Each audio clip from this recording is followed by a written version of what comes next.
का इस्तकबाल है। मैं रामिश हुसैन। आज की इस वीडियो में हम मसारिफ़ ज़कात, ज़कात किन चीज़ों में ख़र्च की जा सकती है, कौन से ऐसे मकामात हैं जहाँ पर हमें ज़कात देना है या वहाँ पे हम कहाँ पे ज़कात नहीं दे सकते, इंशाअल्लाह उस पर हम सैर हासिल बहस करेंगे।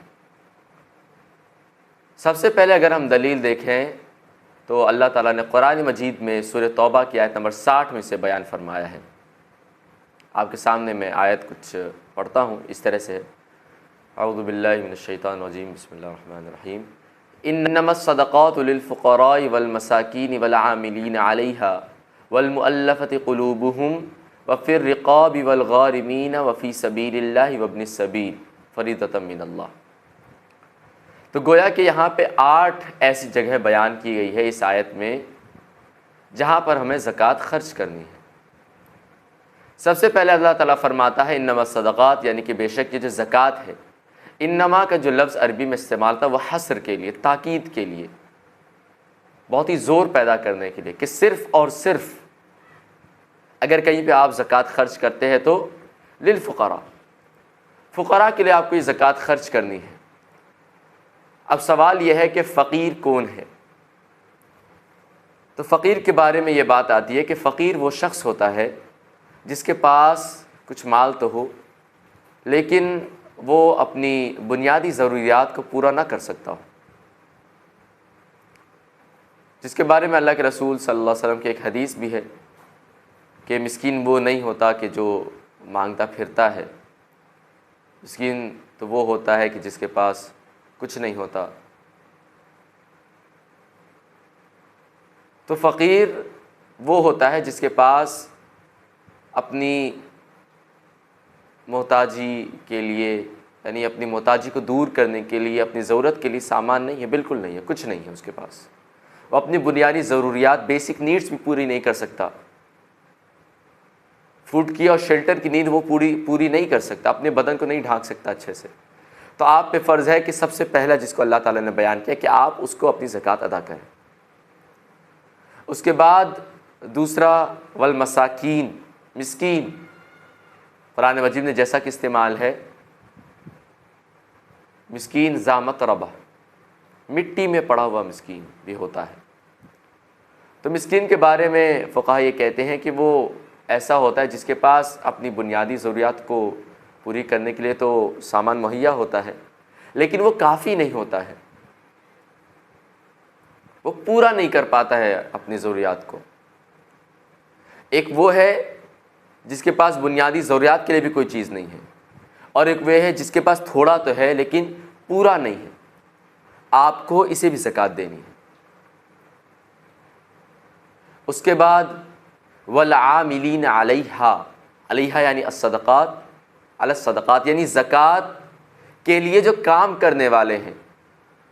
इसमें ज़कात जमा करने वाले, ज़कात का हिसाब रखने वाले, ज़कात तक़सीम करने वाले, जो भी हुकूमत की तरफ से जितने भी ये तीनों लोग मुतय्यन होंगे, उन तमाम को इसी ज़कात में से सैलरी दी जाएगी।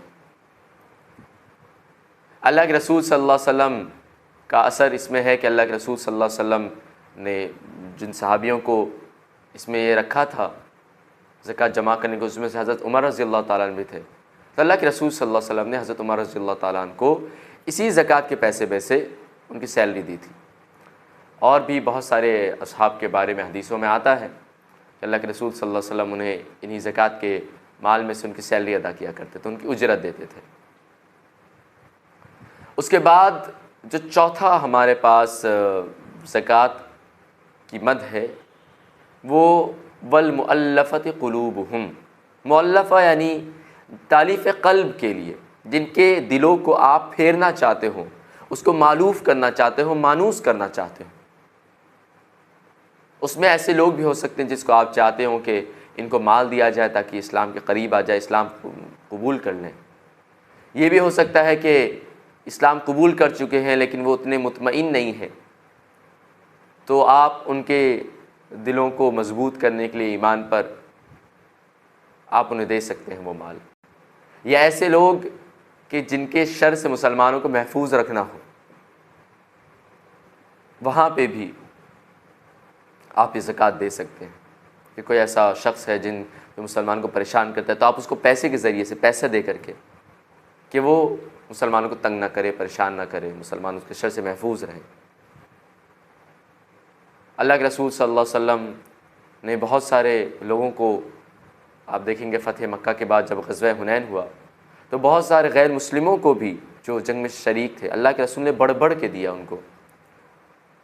और इस पे जो मदीना के अंसार के कुछ नौजवान थे उनको तशवीश हुई, तो अल्लाह के रसूल ने कहा कि क्या तुम्हें ये पसंद नहीं कि ये लोग ऊँट और बकरियाँ लेकर के जाएँ और तुम्हारे साथ अल्लाह का रसूल जाए? तो लोगों ने बेशक कहा हाँ या भला या रसूलल्लाह, क्यों नहीं अल्लाह के रसूल। तो अल्लाह के रसूल सल्लल्लाहु अलैहि वसल्लम के असर से ये समझ में आता है कि हमें ऐसे लोगों पर भी खर्च करना चाहिए जिनको इस्लाम के करीब करना हो, जिनको मुतमईन करना हो, या जिनके शर से मुसलमानों को महफूज करना हो। तो फिर रिक़ाब यानी गर्दन छुड़ाने के लिए, गर्दन से मुराद ग़ुलाम है। तो अल्लाह के रसूल सल्लल्लाहु अलैहि वसल्लम फरमाते हैं कि जिसने किसी एक मुसलमान ग़ुलाम को आज़ाद किया तो अल्लाह ताला हर आज़ादी के बदले उसको एक एक अज़ो को जहन्नम से आज़ाद करेगा।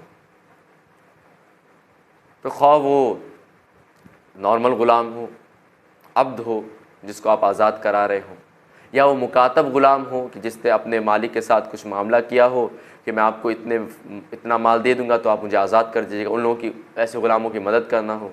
लेकिन चूँकि आज के ज़माने में एक मॉडर्न स्लेवरी चल गई है, जो पुरानी ग़ुलामी की प्रथा थी उसको तकरीबन ख़त्म किया जा चुका है, लेकिन एक मॉडर्न स्लेवरी है जिस पे आप जाके पढ़ सकते हैं, रिसर्च कर सकते हैं क्या है ये चीज़।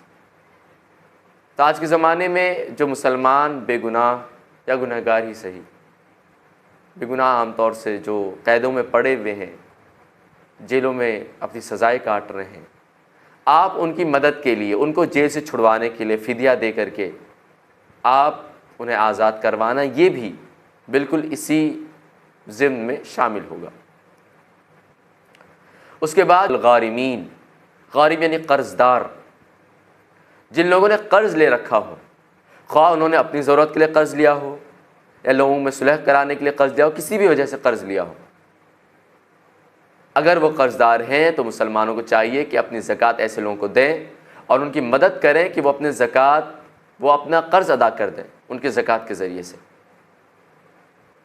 एक तो ये समाज के लिए ही बहुत खैर का काम है, उसके साथ साथ आपके लिए आपकी ज़कात का अदा करने का ज़रिया भी है कि जब लोग जो कर्ज़दार होते हैं परेशान होते हैं और क्रेडिटर जो होता है साहिब कर्ज़ वो उनको परेशान कर रहा होता है या उसे भी ज़रूरत होती है, तो ऐसे लोग बड़ी परेशानी में मुब्तला हो जाते हैं, फिर हराम की तरफ वो मुब्तला हो सकते हैं। इसलिए अल्लाह ताला ने शायद कहा कि वलगारिमीन इन्नमा सदक़ातु लिलगारिमीन, उनके लिए भी ज़कात है। उसके बाद हमारा जो 7वां मद है वह वफ़ी सबीलिल्लाह, अल्लाह के रास्ते में। तो आम तौर से जहाँ पे भी कुरान मजीद में फ़ी सबीलिल्लाह का लफ्ज़ आया है या हदीस के ज़ख़ीरे में भी, या आप यूँ कह लें कि इस्लामिक लिटरेचर में आम तौर से जहाँ पे फ़ी सबीलिल्लाह वहाँ पे जिहाद मुराद होता है, जिहाद फ़ी सबीलिल्लाह। तो ऐसे तमाम जगहों पे आपको ख़र्च करना है जहाँ पे अल्लाह के लिए लड़ाई लड़ी जा रही हो, अल्लाह के कलमे को बुलंद करने के लिए, इस्लाम की मदद के लिए, अल्लाह के दीन की मदद के लिए जहाँ कहीं भी जद्दोजहद हो रही है, कोशिश हो रही है, तालीम व ताल्लुम के ज़रिए से हो, दीन को फैलाने के ज़रिए से हो, या ऐसे ही जो भी काम होते हैं, उन तमाम कामों में आप खर्च कर सकते हैं और ये फ़ी सबीलिल्लाह के ज़िम्न में ये चीज़ आएगी। आखिरी चीज़ वब्नि सबील, वब्नि सबील रास्ते का बेटा, यानी जो रास्ते पे चलने वाला हो, रास्ता तय करने वाला हो, यानी मुसाफिर। अल्लाह के रसूल सल्लल्लाहु अलैहि वसल्लम की एक बड़ी प्यारी हदीस है कि अगर कोई मुसाफिर तुम्हारे पास घोड़े पे सवार होकर के मांगने के लिए आए कोई साइल, तो तुम उसे भी दो। तो जो मुसाफिर ऐसे हों जिनके पास इतना खर्च ना हो कि अपने घर तक पहुंच सके, कोई परेशानी हो, मजबूरी हो। आम तौर से हमारे समाज में ये देखा जाता है कि लोगों को परवाह ही नहीं होती कि कौन मुसाफिर है, कौन मजबूर है, कौन मोहताज है, किसको क्या ज़रूरत है। लोग अपने काम से काम रखते हैं। ख़ास तौर से बड़े शहरों में ये चीज़ आम होती है। गांव में तो लोग एक दूसरे को आमतौर से पहचानते हैं, तो कुछ ना कुछ कहीं ना कहीं से मदद हो भी जाती है। लेकिन शहरों में ये वबा बहुत आम है कि लोग एक दूसरे को नहीं जानते, न एक दूसरे को जानना चाहते हैं। आपस में फ्लैट में रहते हैं, आमने सामने रहते हैं, लेकिन नहीं जानते कि वो कौन है, कहाँ के हैं, कैसे हैं, क्या करते हैं, क्या नहीं करते हैं। ये तमाम चीज़ें हैं। उसके साथ साथ आम तौर से जो आज के ज़माने में मुसाफिर खाने नहीं हैं, लोगों को, गरीब लोगों को बहुत परेशानियां होती है। आप देखेंगे लोग बेंचेस पे सो रहे होंगे, पार्क्स पे सो रहे होंगे, दुकानें के बाहर शटरों के नीचे चादर बिछा के सो रहे होंगे, रोडों पे सो रहे होंगे। उनमें से हर एक शख्स मोहताज और फ़कीर नहीं होता, मुसाफिर भी होते हैं, बाहर शहरों से आए होते हैं, बाहर दूर जगहों से आए होते हैं। कोई ठिकाना नहीं होता उनके पास, रहने के लिए उतने पैसे नहीं होते, तो इस तरह से गुजारा करते हैं। तो हमें चाहिए कि समाज में एक रिफॉर्म लाने के लिए, एक तब्दीली लाने के लिए, एक रिवॉल्यूशन लाने के लिए, आज जो हमारे पास सामने मस्जिदें मौजूद है, वही लोगों के लिए आसरा हो, वही लोगों के लिए तालीम की जगह हो, लोगों के लिए मीटिंग का ज़रिया हो, लोगों के लिए ठहरने की जगह हो। आजकल लोग इत्तिकाफ़ में जाएंगे, उनकी खिदमत कीजिए। जो मुसाफिर आपके गांव में आए हों, आपके यहाँ आए हों, मदरसे के चंदे के लिए आए हों, या कुछ भी किसी भी ज़रूरत से आए हों, उनके पास इतना ना हो कि अपनी ज़रूरियात पूरी कर सकते हों, उनकी मदद कीजिए अपनी ज़कात के ज़रिए से, अतिये के ज़रिए से, सदक़े के ज़रिए से। तो फ़तन आप उनकी मदद करिए, हदिया कीजिए उनको कुछ, और इसके ज़रिए से इस्लाम का पैगाम आम करने की कोशिश कीजिए और कुरान की चलती फिरती तस्वीर बनने की कोशिश कीजिए। ग़ालिबन आज अभी चूँकि हम रात में ये वीडियो रिकॉर्ड कर रहे हैं, तो 17 रमज़ान शुरू हो चुका है, जिस दिन ग़ालिबन ग़ज़वा बद्र पेश आया था। तो उसमें जो कुरान की तस्वीर, कुरान का नमूना जो सहाबा किराम पेश हुए थे, जिसके बारे में अल्लाह ताला जगह जगह कुरान मजीद में कहता है, सहाबा किराम रज़ियल्लाहु ताला अन्हु की तारीफ़ करता है, अल्लाह के रसूल की तारीफ़ करता है, अल्लाह के रसूल के अखलाक बताता है। बेशक ये मुसाफिरों की खिदमत करना, ये सदका ज़कात देना, लोगों के लिए माल खर्च करना, वब्तग़ि फ़ीमा आताकल्लाहु द्दारल आखिरह वला तंसा नसीबक मिनद दुनिया व अहसिन कमा अहसनल्लाहु इलैका वला तबग़िल फ़साद फ़िल अर्ज़ इन्नल्लाहा ला युहिब्बुल मुफ़्सिदीन। इन्नल्लज़ीना यतलूना किताबल्लाह व अक़ामुस्सलाह व अनफ़क़ू मिम्मा रज़क़नाहुम सिर्रन व अलानियतन यरजूना तिजारतन लन तबूर। खर्च करने वाले लोगों के बारे में अल्लाह ताला कह रहा है कि वो ऐसी तिजारत की उम्मीद करते हैं जिसमें कभी नुकसान ना होने वाला है, नुकसान नहीं होने वाला है। ऐसी हज़ारों यानी सैकड़ों आयतें कुरान मजीद में मौजूद है जहाँ पे इन्फ़ाक़ का, खर्च करने की बात की गई है। तो आज आप इस वीडियो को तो देख ही रहे होंगे इंशाअल्लाह, और इस वीडियो के ज़रिए से जो पैगाम आप तक पहुँचा है उस पर अमल करने की कोशिश करें। अल्लाह ताला हम सबको इन चीज़ों पे अमल करने की तौफ़ीक़ अता फ़रमाए, सच्चा कुरान का पैरोकार बनाए, नबी करीम सल्लल्लाहु अलैहि वसल्लम की इत्तिबा करने वाला बनाए। आज की वीडियो में बस इतना ही। इंशाअल्लाह कल हम और भी अपने नई ज़कात के मसाइल के साथ मिलेंगे। जज़ाकुमुल्लाह खैर, वस्सलामु अलैकुम व रहमतुल्लाह।